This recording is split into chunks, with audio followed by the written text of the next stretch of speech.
तो आज की क्लास में हम सीखेंगे पूर्ण भविष्यकाल यानी फ्यूचर परफेक्ट टेंस को। पूर्ण भविष्यकाल का प्रयोग। भविष्यकाल के किसी निश्चित समय के पहले कोई क्रिया पूर्ण हो गई होगी, यह दर्शाने के लिए इस काल का प्रयोग होता है। उदाहरण, मैं इस महीने के अंत तक यह किताब पढ़ चुका होऊंगा।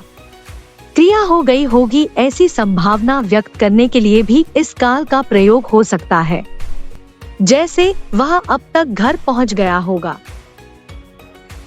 इस काल की पहचान।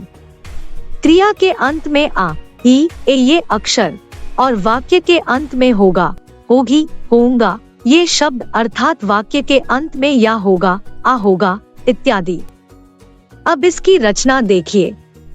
तो सबसे पहले कर्ता, फिर विल हैव और उसके बाद क्रिया का तीसरा रूप। अब दिए जाने वाले उदाहरणों का अध्ययन करके इन वाक्यों को फिर से खुद अंग्रेजी में बनाएं।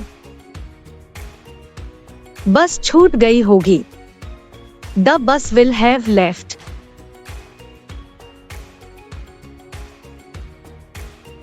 वह अब तक घर पहुंच गया होगा। He will be reach home by now.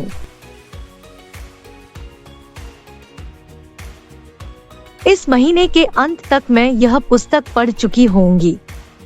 I will have read this book by the end of this month. मेरी परीक्षा 15 मार्च तक समाप्त हो चुकी होगी। My examination will have finished by the 15th of March. इस वर्ष के अंत तक मेरा यह किताब लिखना हो गया होगा। I will have finished writing this book by the end of this year. उसने यह खबर सुनी होगी। He will have heard this news. उसने अगले हफ्ते के अंत तक 1000 रुपयों की बचत कर ली होगी। He will save ₹1000 by the end of next week.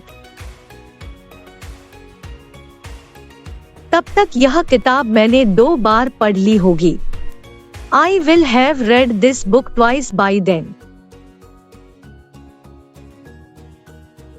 उम्मीद करती हूँ कि आपको अब तक सीखी हुई बातें याद होंगी और याद होनी भी चाहिए।